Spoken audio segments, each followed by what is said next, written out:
Friends, मैं कार्तिकेय गोस्वामी आज आपके लिए लाया हूं नर्वस सिस्टम का एक और वीडियो। और दोस्तों इस वीडियो के अंदर हम स्टडी करने वाले हैं हमारे जो सेरिब्रल कॉर्टेक्स है उसके ऊपर कुछ फंक्शनल एरियाज होते हैं उनके बारे में। एंड साथ ही साथ हम ये भी समझ लेंगे कि हमारा जो सेरिब्रल हेमिस्फीयर है या फिर हमारा जो ब्रेन है उसको हम कितने लोब्स के अंदर डिवाइड करते हैं, क्योंकि ये जो फंक्शनल एरियाज होते हैं ना, इनकी लोकेशन को समझने के लिए हमें इन लोब्स के नाम एंड इनकी लोकेशन पता होनी चाहिए। ठीक है, तो पहले वो स्टडी करनी पड़ेगी लोब्स की। तो दोस्तों लोब्स को स्टडी करना इजी हो जाता है अगर हमने लोकोमोशन वाले चैप्टर के अंदर क्रेनियल बोन्स के बारे में स्टडी की है। ठीक है दोस्तों, क्रेनियल बोन्स होती है ना, उनके नाम अगर हमें पता है ना तो हम लोब्स के नाम आराम से बता पाएंगे। ठीक है, क्योंकि दोस्तों हमारे ब्रेन का जो पार्ट जिस बोन के नीचे आता है ना, उस पार्ट को हम उसी बोन के नाम से बोल देते हैं। जैसे कि हमारी जो बेस वाली बोन्स होती है उनको एक बार के लिए भूल जाओ, ये इथेमोइड एंड स्फिनोइड जो बोन होती है उनको भूल जाओ। यहाँ पे जो ऊपर जो बोन्स होती है ना उनके नाम देखो। ठीक है दोस्तों, यहाँ पे फ्रंटल बोन होती है। ठीक है, एक फ्रंटल बोन होती है, यहाँ पे दो पैराइटल बोन होती है, यहाँ पे पीछे के साइड ऑक्सीपिटल बोन होती है एंड दो टेम्पोरल बोन होती है। अगर ये आपको पता है तो और ज़्यादा इजीली बता पाओगे, नहीं तो आपको बस लर्न करना पड़ेगा कि इस लोब का नाम ये है। ठीक है, तो अगर आपको बोन्स के बारे में अच्छे से पता है तो आपके लिए ईजी रहेगा।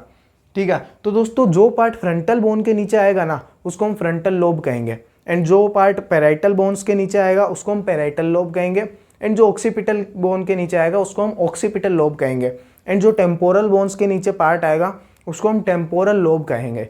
ठीक है, तो दोस्तों ये हमने ब्रेन का एक डायग्राम लिया है जिसके अंदर हमें साइड व्यू दिख रहा है ब्रेन का। ठीक है, एंड यहाँ पे कुछ हाइंड ब्रेन के पार्ट्स दिख रहे हैं जैसे कि cerebellum, pons and medulla oblongata. इनके बारे में हमें अभी नहीं समझना है। और ये है सेरिब्रल हेमिस्फीयर, और जो बाकी के ब्रेन के पार्ट्स हैं वो इसके अंदर छुपे हुए होते हैं। ठीक है, तो अब दोस्तों आप सोच रहे होंगे मैंने यहाँ पे अलग अलग कलर से क्यों बनाया। दोस्तों यहाँ पे अलग अलग लोब्स होते हैं। ठीक है, उनको नहीं, ताकि हमारे ये मिक्सअप नहीं हो जाए इसलिए मैंने अलग अलग कलर से बना दिया है। ये होते नहीं अलग अलग कलर के, ये एक ही कलर के होते हैं। ये हमें सेरिब्रल हेमिस्फीयर के ऊपर ये जो फोल्ड्स है ये दिख रहे हैं, ये फोल्ड्स गायराई एंड सल्काई से मिलकर बने होते हैं, आपको पता ही होगा। ठीक है, जो ग्रूव्स होते हैं उनको हम सल्काई कहते हैं एंड जो प्रोजेक्शंस होते हैं उनको हम गायराई कहते हैं। अगर आपको नहीं पता तो आप इस इमेज में देख सकते हैं इन फोल्ड्स को। ठीक है, ये इस तरीके से होता है हमारा ब्रेन। ठीक है, तो अब दोस्तों ये हमने अलग अलग लोब्स को अलग अलग कलर से दिखाया है। ठीक है, ताकि हमें कंफ्यूजन ना हो। ठीक है, तो दोस्तों ये हमारा फ्रंट का पार्ट है, ये हमारी फ्रंटल बोन के नीचे वाला पार्ट है, तो ये दोस्तों फ्रंटल लोब हो गया। ठीक है, तो अगर आपको बोन्स के बारे में पता है, उनकी लोकेशन एंड उनके नाम, तो ईजी हो गया, नहीं तो कोई बात नहीं, आप लर्न कर लीजिए कि ये फ्रंटल लोब है।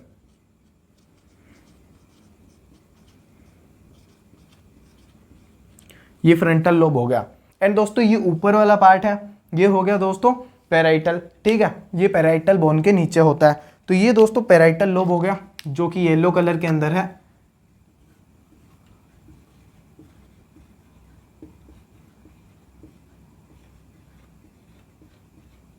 एंड ये जो नीचे ग्रीन कलर का पार्ट दिख रहा है ये है टेम्पोरल लोब। ठीक है, दोनों साइड होता है, तो ये टेम्पोरल लोब है दोस्तों।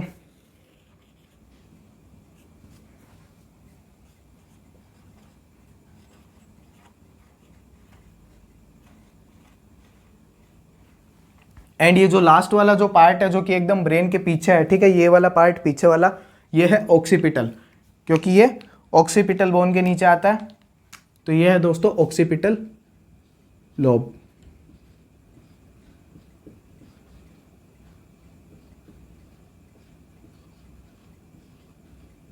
ठीक है, तो अब लोब्स के बारे में दोस्तों हमें पता चल गया। अगर आपको बोन्स के बारे में पता था तो इजीली आप समझ गए होंगे, नहीं तो आप लर्न कर लीजिए, पहले हमें इन लोब्स के नाम पता होना चाहिए। अब दोस्तों हम समझते हैं फंक्शनल एरियाज के बारे में। दोस्तों फर्स्ट ऑफ ऑल हमें ये पता होना चाहिए कि जो फंक्शनल एरियाज होते हैं ना वो 3 टाइप्स के होते हैं अपनी फंक्शनिंग के बेसिस पे। ठीक है, फर्स्ट होते हैं मोटर। ठीक है, मोटर एरियाज जो कि हमारी स्केलेटल मसल्स है ना उनकी फंक्शनिंग से रिलेटेड। ठीक है, एंड नेक्स्ट होते हैं दोस्तों जो कि सेकंड टाइप के, वो है सेंसरी एरियाज जो कि हमारे सेंस ऑर्गन की जो फंक्शनिंग है उससे रिलेटेड होते हैं। एंड तीसरे एंड लास्ट होते हैं एसोसिएशन एरियाज, जो जिनको ना ही हम क्लियरली मोटर एरियाज कह सकते हैं एंड ना ही उनको क्लियरली हम सेंसरी एरियाज कह सकते हैं। उनको हम ऐसा कह सकते हैं कि वो सेंसरी एंड मोटर एरियाज के बीच में कनेक्शन का काम करते हैं। तो अब हमें ये जो फंक्शनल एरियाज होते हैं इनके टाइप्स के बारे में पता चल गया। अब हम कुछ इंपॉर्टेंट जो फंक्शनल एरियाज होते हैं अलग अलग ग्लोब्स के अंदर, उनकी लोकेशंस को देखते हैं एंड उनके जो फंक्शंस है उनको ब्रीफ में स्टडी करते हैं। ठीक है, मतलब एकदम छोटे लाइंस के अंदर हम बता देंगे कि इनकी फंक्शनिंग ये है। तो अब दोस्तों फर्स्ट ऑफ ऑल हम जो फ्रंटल लोब है ना, इसके अंदर कौन कौन से एरियाज होते हैं फंक्शनल, उनके बारे में देखते हैं। दोस्तों फर्स्ट एरिया है जो कि कुछ इस जगह पे प्रेजेंट होता है। ठीक है, हमारी सेरिब्रल हेमिस्फीयर की इस जगह पे प्रेजेंट होता है, उस एरिया का नाम है मोटर एरिया। ठीक है, तो ये है दोस्तों मोटर एरिया। मोटर एरिया इस जगह पे होता है।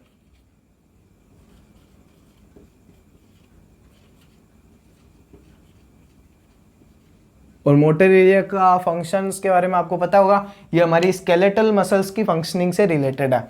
नेक्स्ट दोस्तों जो कि इसके थोड़ा सा आगे की तरफ होता है वो है प्री मोटर एरिया। ठीक है, मोटर एरिया के आगे होता है, उसको हम कहते हैं pre motor area.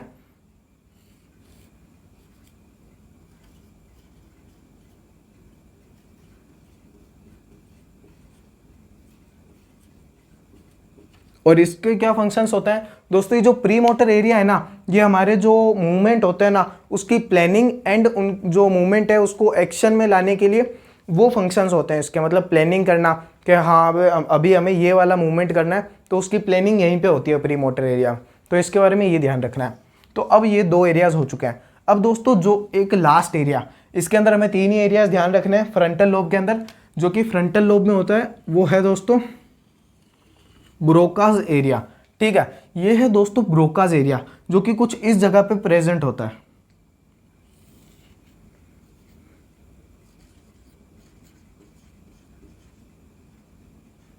Broca's area.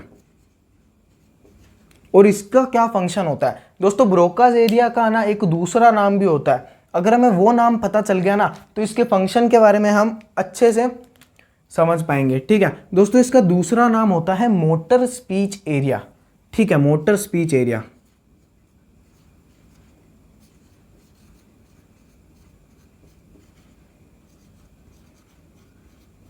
तो अगर हमें इसका दूसरा नाम पता है तो इसके फंक्शन के बारे में हम इजीली समझ पाएंगे। दोस्तों मोटर का मतलब क्या है, मोटर का मतलब हमारी मसल्स की फंक्शनिंग।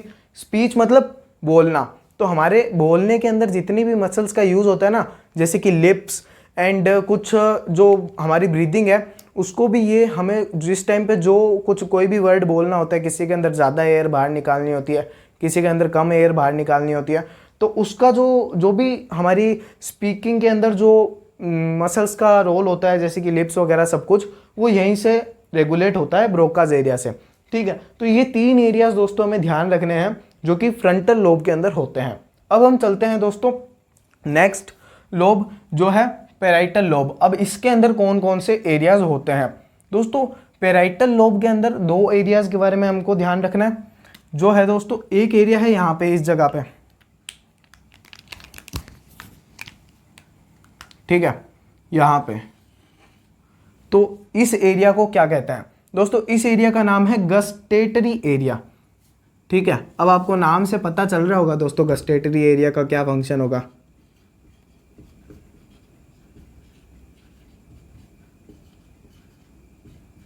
ठीक है, इसका फंक्शन है दोस्तों हमारे जो टेस्ट से रिलेटेड जितने भी जो सेंसेस हैं उनका जो रिकॉग्नाइजेशन एंड जो फंक्शनिंग है वो यहीं से होती है। ठीक है, जो हमें टेस्ट आता है वो। ठीक है, तो ये गस्टेटरी एरिया होगा। ठीक है, एंड अब हम चलते हैं दोस्तों हमारे जो पैराइटल लोब के अंदर हमें एक और एरिया के बारे में ध्यान रखना है, वो है, तो ये दोस्तों सोमेस्थेटिक एरिया है।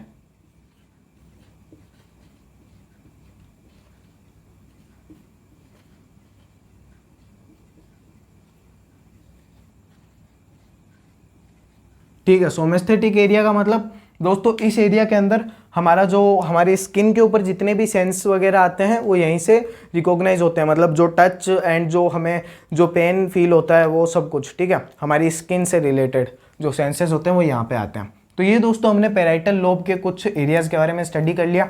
अब हम चलते हैं हमारे ऑक्सीपिटल लोब। दोस्तों ऑक्सीपिटल लोब के अंदर हमें ओनली 1 एरिया के बारे में ध्यान रखना है जो कि बहुत ज़्यादा इंपॉर्टेंट है। ठीक है, वो है दोस्तों विजुअल एरिया। यहाँ पे एक एरिया प्रेजेंट होता है उसको हम कहते हैं विजुअल एरिया। ठीक है,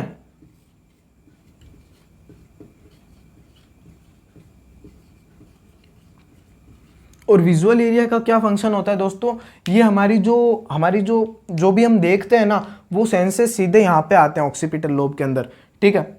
जैसे ही हम कोई भी इमेज देखते हैं तो हमारे जो न्यूरॉन्स है वो इमेज को सीधा यहीं पे लेके आते हैं ऑक्सीपिटल लोब में, ठीक है। और यहाँ पे जो इमेज है वो इन्वर्टेड इमेज को एकदम सीधा करते हैं एंड उसको जो रिकॉग्नाइज करते हैं, ठीक है। एंड यहाँ पे ही जो रेगुलेशन है वो होता है हमारा विजुअल, ठीक है। तो ये दोस्तों विजुअल एरिया है जो कि काफ़ी ज़्यादा इंपॉर्टेंट था।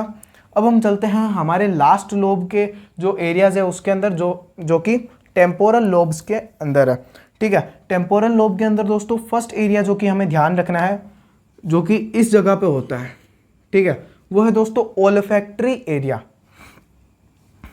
ठीक है, ओल्फैक्टरी एरिया।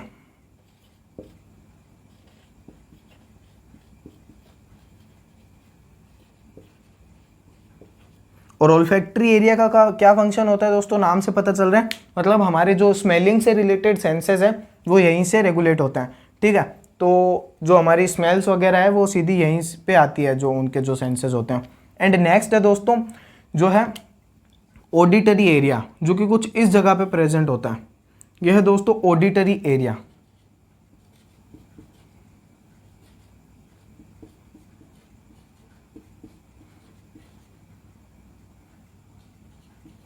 ठीक है। मतलब हमारे जो भी हम सुनते हैं वो सेंसेस सीधे यहाँ पे आते हैं, ठीक है। तो ये ऑडिटरी एरियाज हो गया।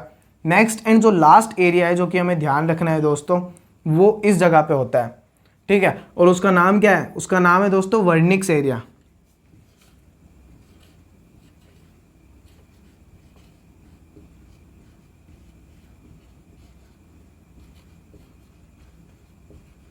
ठीक है।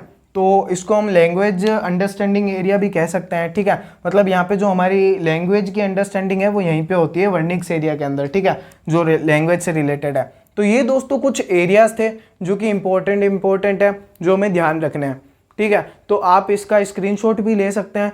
और दोस्तों एरियाज तो बहुत सारे होते हैं, बट ये एरियाज बहुत ज़्यादा इंपॉर्टेंट है, ये हमें पता होना चाहिए। अगर हमें जो भी फंक्शनल एरियाज है उनके बारे में कुछ नॉलेज चाहिए तो इनके बारे में पता होना ही चाहिए। तो ये दोस्तों फंक्शनल एरियाज क्लियर होते हैं।